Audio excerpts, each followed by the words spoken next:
un culte spécial ce matin avec les choses spéciales. Alléluia. Et nous bénissons le Seigneur pour la présence du pasteur Léa. Et nous croyons que le culte, c'est un culte prophétique. Je vais parler ce matin avec le pasteur Léa d'un thème très important et que nous, en tant qu'enfants de Dieu, nous devons comprendre. Nous devons comprendre exactement qui nous sommes. Plus nous allons comprendre qui nous sommes, nous allons avoir des grandes victoires dans tous les aspects de notre vie. Ce matin, le thème est très simple. Comment faire la guerre spirituelle? Alléluia. Beaucoup d'enfants de Dieu sont sauvés. Ils passent le temps à faire que de la guerre. Ce n'est pas une mauvaise chose. Mais nous ne devons pas dépendre de la guerre tous les jours. Mais nous devons comprendre quelle est la grâce et le privilège qu'il nous donne d'être sauvés. Lorsque nous avons reçu Jésus-Christ dans notre vie comme notre Seigneur et Sauveur personnel, Jésus commence une nouvelle œuvre dans notre vie. Et cette œuvre, c'est l'œuvre de stabilité. Dites après moi, l'œuvre de stabilité. L'œuvre de stabilité. Alors, il veut nous stabiliser dans tous les domaines de notre vie. Alors, pourquoi Jésus s'intéresse à notre stabilité? Parce que nous savons que dans le livre de Genèse, il est écrit dans le livre de Genèse que lorsque Dieu créa le monde entier, il a créé tous ces animaux et c'est l'homme qui a été créé à son image et à sa ressemblance qui a donné le nom à ces animaux, afin que l'homme domine sur tout ce que Dieu a créé.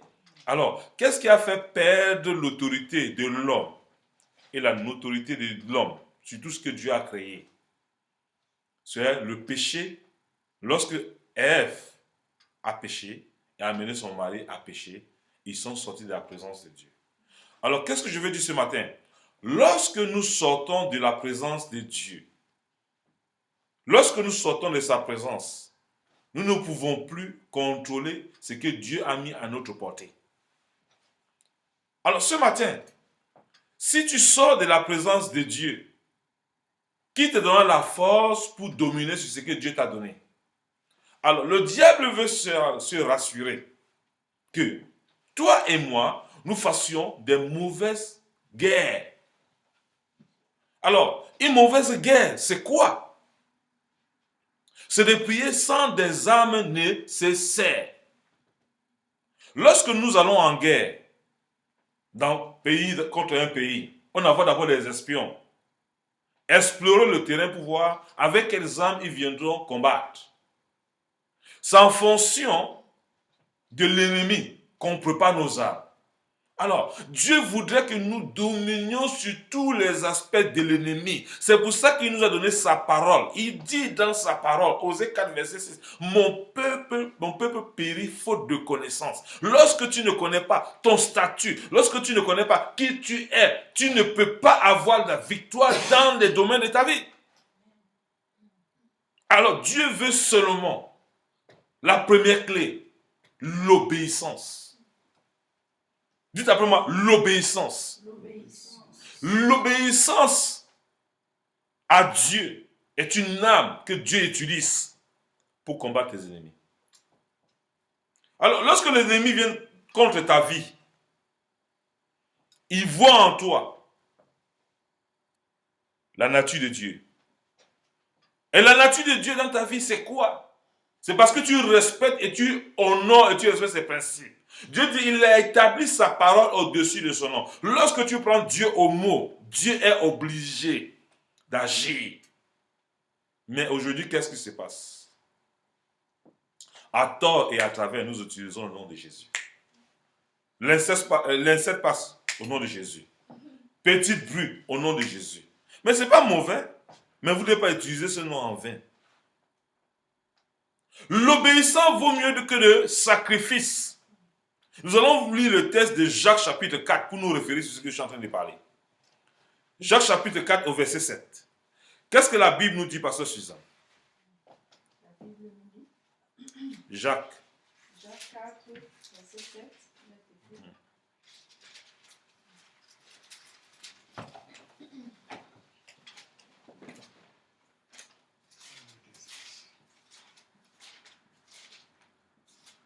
7. Mhm. Soumettez-vous donc à Dieu, résistez au diable, et il fuira loin de vous. Alléluia. Amen. La Bible déclare, hey, soumettez-vous donc à Dieu. Pour comprendre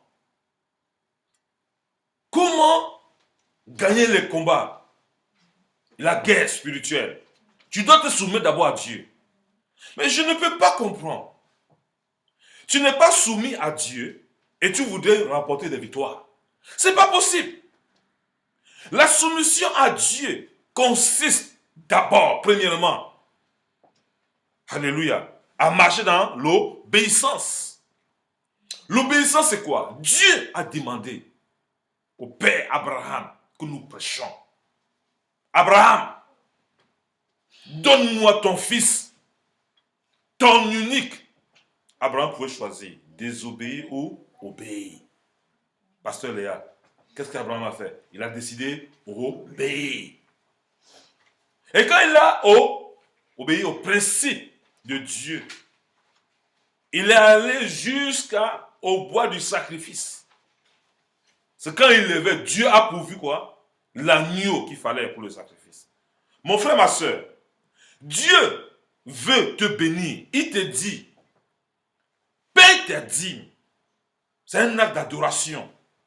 Mais tu ne marches pas dans l'obéissance. Tu choisis de marcher dans la désobéissance. Maintenant, quand il y a des difficultés, tu dis, au nom de Jésus, je chasse la pauvreté dans ta vie. La pauvreté va s'asseoir parce que tu marches dans la désobéissance. L'obéissance, c'est quoi? C'est d'abord soumettez-vous. Est-ce que tu es soumis à Dieu? C'est dans ta maison. Tu sais rapporter toutes les histoires des hommes de Dieu. Tu sais rapporter tous les défauts des enfants de Dieu. Mais est-ce que tu fais l'œuvre de Dieu? C'est la guerre spirituelle que tu fais, ou bien c'est la guerre charnelle? Qu'est-ce que tu fais? Nous devons combattre avec les âmes nécessaires, Pasteur Léa. Les âmes nécessaires, c'est quoi? C'est se soumettre à Dieu. Et quand tu te soumets à Dieu, Dieu te dit quoi? Aime tes ennemis. Prie pour ceux qui te maltraitent. Tu dois prier pour eux que de les critiquer. Parce que si Dieu te donne la possibilité de voir les erreurs de quelqu'un, c'est que tu puisses aider cette personne dans la prière, pas dans la chair. Et en agissant comme ça, Dieu te fait grandir et te fait gagner des combats. Alors, quand je parle de ce sujet, je veux que vous soyez bien situés. Il est important. Tu dis comment faire la guerre spirituelle. D'autres personnes vont te dire non, il faut te lever à minuit. Les démons, il y a certains démons qui sortent à minuit. Il y a certains qui sortent à 5 heures, 6 heures. Je ne sais pas où c'est écrit dans la Bible. Mais quand c'est une démangeaison en dehors de la parole de Dieu, tout le monde court là. Même que tu aies quelle révélation. Dieu te dit, quand tu te soumets à Dieu, tu as fait quoi? Quand tu te soumets à Dieu, qu'est-ce qui se passe? Tu résistes au... Bah alors, quand tu es soumis à Dieu, le diable ne peut pas t'atteindre. Il va balancer sa queue. Mais tu seras toujours victorieuse. Amen. Mais regardez Job. Il était soumis en toute... La Bible dit le malin atteint souvent le juste. Mais accepte, les difficultés peuvent t'atteindre, peuvent arriver. Mais Dieu va toujours t'en délivrer. Ton foyer peut battre de l'aile, mais garde ta confiance en Dieu. Dieu va stabiliser ton foyer au nom de Jésus. Ton travail peut battre de l'aile, mais garde ta stabilité. Dieu peut stabiliser cela. La manière que tu fais confiance en Dieu, c'est comme ça que tu évolueras et tu seras en paix avec toi-même et tu seras en paix avec tout le monde autour de toi. Au nom de Jésus. Alors, résistez au diable et il fuira loin de vous. Mais Job, il a résisté au diable. Le diable a utilisé ses propres amis, sa femme. Maudit ton Dieu et meurt. Il a résisté au diable. Alors, le diable ne vient pas avec ses cornes, mais il utilise ta femme, ton mari, tes enfants, tes amis intimes, pour t'amener à désobéir au principe de Dieu. Et c'est là que tu perds le lent de ta guerre spirituelle. C'est pour ça qu'il est important, maison des vainqueurs, de savoir qui vous êtes, avec quoi vous combattez, au nom de Jésus. Il dit, verset 8, il dit quoi? Approchez-vous de Dieu. Et il s'approchera de vous. Bon, toi-même, tu ne t'approches pas de Dieu. Tu ne prends pas le temps de méditer la parole et savoir ce que Dieu a écrit à ton sujet. Et tu es là, tu rêves. Tu voudrais que Dieu agisse dans ta vie comment?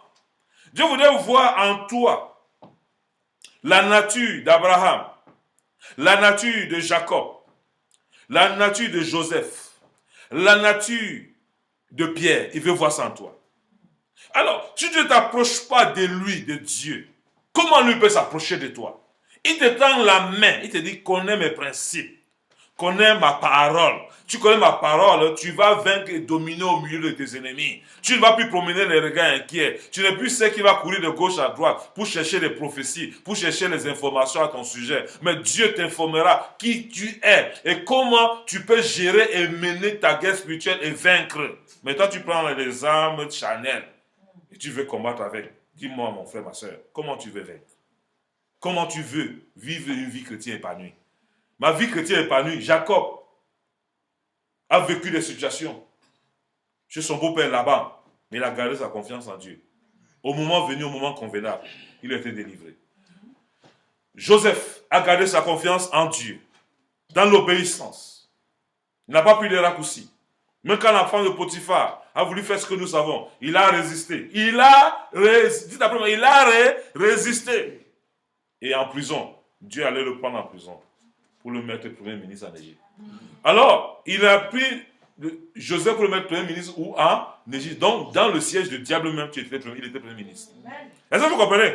Joseph était dans le siège du diable premier ministre. Pour dire quoi? Quand tu as l'esprit du Seigneur, tu as un esprit supérieur. Donc, au milieu des ennemis, tu vas régner et tu vas avoir la première place. Les gens vont t'écouter parce que tu as un esprit supérieur.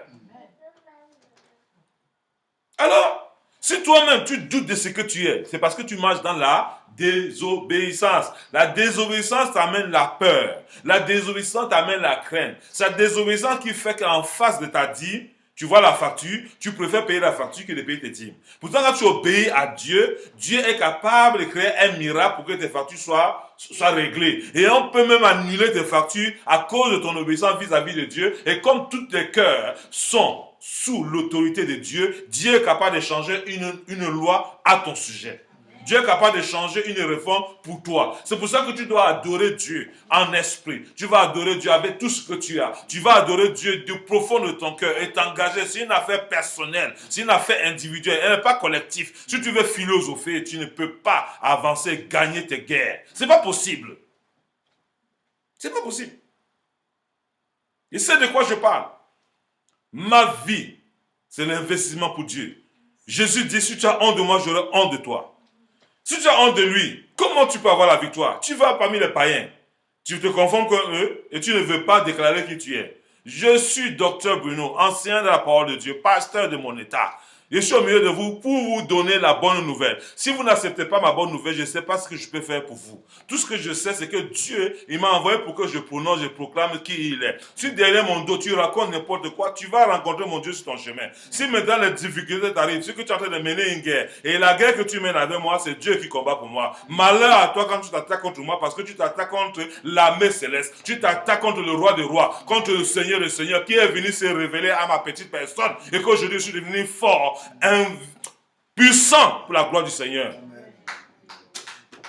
Si tu n'es pas d'accord, c'est pas grave. Mais ce qui est sûr, en Jésus, c'est Jésus qui triomphe au travers de ma vie. Moi, je me lèverai. Je proclamerai ces merveilles. Je vais aller arracher les âmes perdues entre les mains du diable. Le diable, Satan, tu ne peux plus gérer la vie des pasteurs. Tu ne peux plus gérer la vie des femmes mariées. Tu ne peux plus gérer la vie des papas d'enfants qui vont de gauche à droite. Ils n'ont plus de référence. Maintenant, ils auront une référence avec Christ. Parce que dans l'obéissance, on comprend son rôle, on joue son rôle et on adore le Seigneur de gloire parce que c'est un Dieu, oh alléluia, c'est un Dieu irrésistible. Il est puissant. Il est capable de changer les situations quand il veut. Il change les situations et les gens sont dans l'étonnement, ils sont spectateurs. Et, mon frère, ma soeur, regarde moi-même qui je te parle. Je sors d'une guerre il y a 1 an déjà. Et je donne la gloire à Dieu. Parce que lui, il est capable de prendre le fumier pour le faire asseoir avec les rois. Si tu es avec ce Dieu, que tu l'adores véritablement, il est capable de changer ton histoire. Il est capable de changer ta pensée. Il est capable de changer ton environnement. Mais laisse-le gérer ta vie. Ce n'est que l'obéissance qui peut te propulser à ces merveilles. Alléluia. Alléluia. La Bible dit, soumettez-vous donc à Dieu, résistez au diable et il fuira loin de vous. Approchez-vous de Dieu et il s'approchera de vous. Nettoyez vos mains, pécheurs, purifiez vos cœurs, hommes irrésolus. Alors vous voyez les gens irrésolus. Les gens irrésolus c'est quoi? Ils dorment, ils se réveillent le matin, tu te demandes qu'est-ce que tu veux, il dit je ne sais pas. Tout ce que Dieu donne, c'est bon. Comment toi tu peux être irrésolu et avancer avec Dieu? Moi, je suis là, j'ai dit à ma femme, je vais te donner la meilleure voiture pour l'année 2013. Parce qu'elle ne va pas mourir avec les voitures là, mais elle a besoin de cette voiture pour rouler sur cette terre. Pour donner la gloire à Dieu. Mes enfants, je leur promets que vous passez vos examens, je vais vous offrir des nouvelles choses que vous désirez. Alors, combien de fois Dieu, quand tu es obéissant, qu'est-ce qu'il peut te refuser? Il va te donner le serpent à la place de ce que tu demandes? Soyez résolus. Pasteur Léa et moi, nous sommes résolus. On a dit non, nous allons prendre le château pour la gloire du Seigneur. Quand nous allons prêcher là-bas, on est isolé. Personne ne va dire qu'on le dérange avec le bruit. C'est pour la gloire du Seigneur. Et ceux qui vous donnent la restauration, qui sont irrésolus, viendront venir, seront résolus. Nous rendons les gens irrésolus, résolus. C'est les oiseaux de même plumage qui marchent ensemble. Si je marche avec lui, c'est parce que j'ai discerné en lui. Un aigle, c'est un aigle. Un aigle, c'est quoi? Un aigle se rajeunit tous les jours. Quand il monte, il voit que ses plumes, il enlève ses plumes, il devient jeune. Alors, si je marche avec ceux qui sont irrésolus, je serai irrésolu. Mais si je marche avec les gens qui marchent dans la résolution d'obéir à Dieu et de ses principes, je ne peux qu'évoluer parce que j'ai besoin de ces personnes pour continuer à avancer. Et l'œuvre de Dieu consiste à discerner. Tu dois marcher dans le discernement. Si tu es irrésolu ce matin, au nom de Jésus, je brise l'esprit d'irrésolution et je t'amène dans l'esprit d'obéissance. Au nom de Jésus. Donc si tu veux réussir dans ta vie et réussir, comment faire la guerre spirituelle? La guerre spirituelle, là, c'est pas sortir ta bouche le matin. C'est pas ça la guerre spirituelle. La vraie guerre spirituelle, c'est d'abord comprendre qui tu es, marcher dans l'obéissance et lorsque tu élèves ta voix pour prier, le diable te connaît et fuit. Amen. Et ce n'est pas toi qui vas fuir, c'est lui qui fuit parce qu'il te connaît. Alors, toi-même, tu sais comment tu parles à Satan. Il te dit toi-même, hier on était dans le coin là-bas, comment tu vas parler fort? Toi-même, tu vois Pasteur Léa, comment il est béni, tu commences à être jaloux, tu connais son histoire? Tu sais les tribulations qu'il a vécues, tu sais les tribulations de Joseph qu'il a vécues,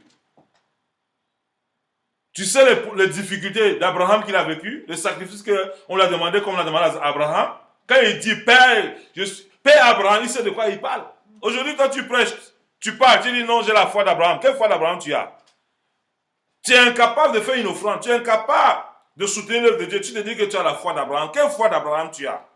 Mais consulte ta Bible et commence à comprendre que pour faire la guerre, tu dois comprendre que tu dois marcher dans l'obéissance.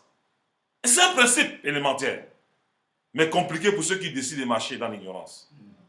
Quand tu marches dans l'ignorance, tu marches dans l'aveuglement, tu marches comme un aveugle, tu t'attends de gauche à droite. Et je vais te dire, mais dans le monde, aujourd'hui on a fabriqué les animaux, les hommes, les animaux pour conduire les hommes, les êtres humains contre moi. Mais Dieu nous a donné la puissance de prier pour les aveugles pour qu'ils guérissent. Mais on les laisse, ils trouvent des solutions avec les chiens. Mais toi et moi, nous sommes incapables de voir comme ces aveugles voient avec les chiens.